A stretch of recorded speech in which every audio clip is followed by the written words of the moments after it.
Okay, so is it recording? Yep. Downloads. Lego.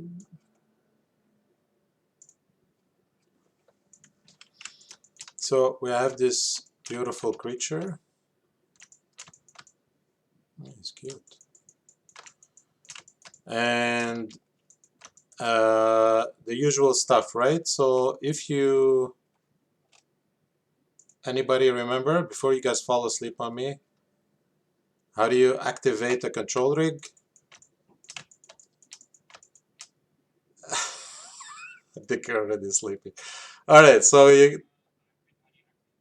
yeah, how do you activate a control rig on a Mixamo character? Yeah, so templates, characters, character, and just drag and drop on the joint. Okay, so if you guys remember, I'm just gonna freeze the mesh so I don't keep selecting it.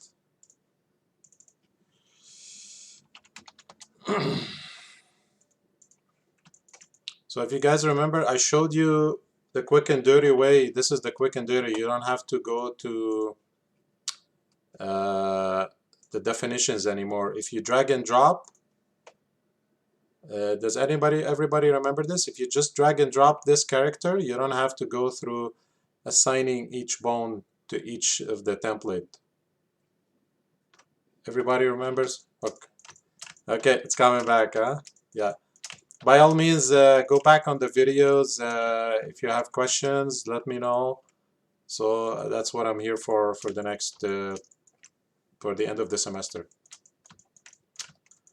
Um, By the way, I haven't been reading. Did anybody see any dates for the end of semester? Did they mention something? An updated calendar or something? Not yet, huh? Okay. Yeah, I think it's in progress probably. Okay, so we dragged and dropped the character, so he's ready. He's all set up to characterize. Um, the one bone that we didn't do that enables you to scale up a control rig up and down is this little bone here. Okay, so right, as you can see, it's empty. So what we need to do is we need to create a marker. Let me see. So, oh, I forgot to name the character. So his name is Mao. Is that a World of Warcraft character? I don't know. So character, there's no control rig yet, so we'll worry about it after.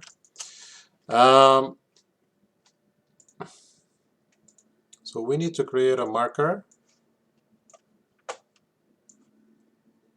I'm gonna call this ref node. Keeps jumping because it's auto arrange. So I'm just gonna put it here. And what I have to do is I have to make the hips, which is right now the parent for all the skeleton. I have to make a child of this ref node and then take this ref node and assign it to the character definition. So first step, you select the hips, your parent. Is it at 0, 0? Yes. Just make sure that's at 0, 0. It might complain after that it's not at 0, 0. So just make sure it is. So right now this is the new parent. What do we do is you select the empty node after you've selected the marker.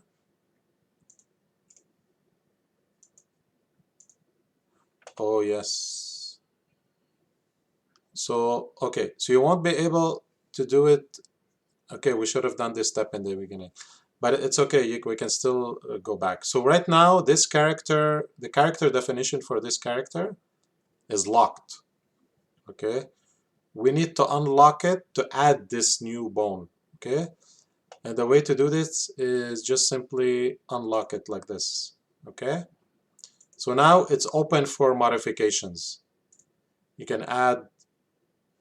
Oh, he has 3 fingers. Okay, sounds good.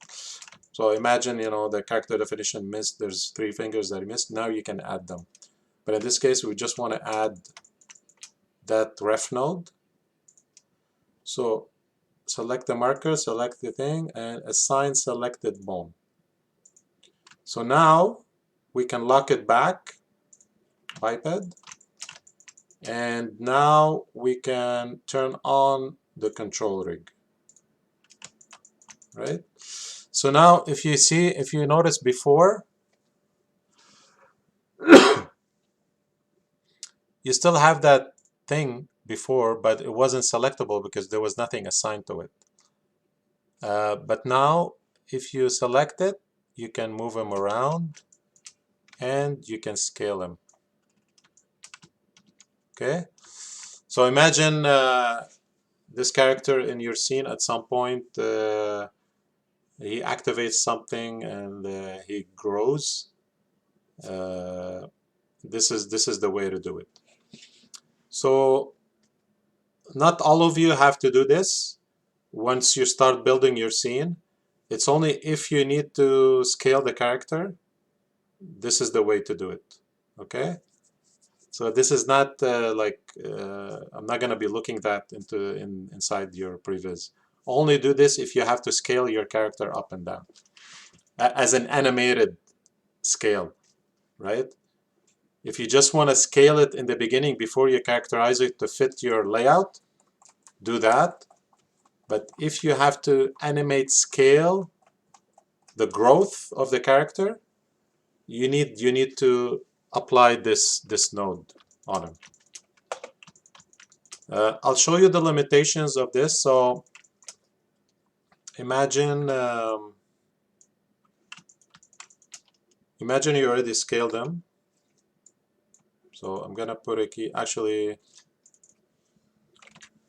yeah, there's a little tip that you need to know when you're scaling.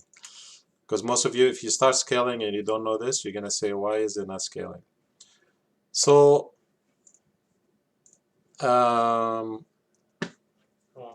when you scale, by default, all of these joints, if you look here in the key control, it says body part, okay? Or full body.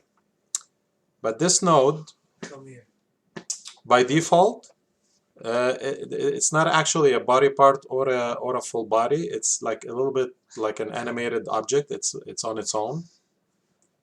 And by default, what you keyframe is only translation and scale. So for example, if you put a key here, and then you scale and put a key here, and then you scrub back, see, there's nothing happening. It only takes the last scale. The reason is this because of this. The key that you just put, I'll show you a little bit here. Key info, right there. So the key, the information on this key is only rotation and translation, which is this. If you want to animate the scale, you need to drop the menu and choose TRS, translation rotation scale. So now we press key here, we go to 10 frames or 15, we scale, we get the scale. Okay, so just be careful about this little thing here. So now we have the scale. If we decide to go start building in story mode, activate story, it still shows the scale. But as soon as you put a motion,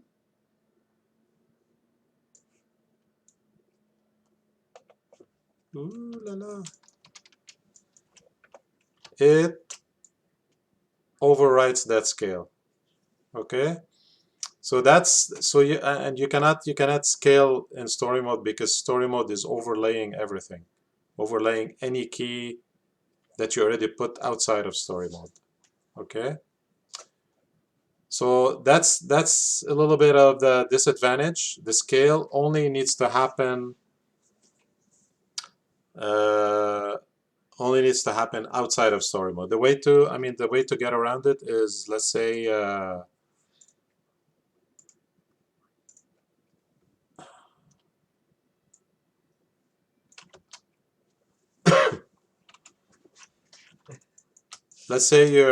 let's say at the end of the 3 weeks you're done with story mode. You're ready to start editing and doing the props and adding all those little touches, and obviously the scale. So I'm gonna bake this.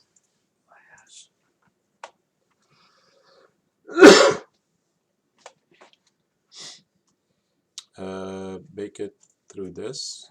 Make sure you're in full body and plot selected. So now I deactivate story, and what do I get? I get this punch. So now I can animate the scale. Make sure TRS is on. I want him to scale here. It's a bad example, sorry, but so now you can have the animation and the scale at the same time. Cool? All right. Any questions on this one? No? It's pretty straightforward. You just need to, you don't, not like I said, not everybody has to do it. But it's there if you need it. Some of you will need it. I've seen a couple of you. There's a scale on the characters. Going once, going twice. Okay, I'll stop the video.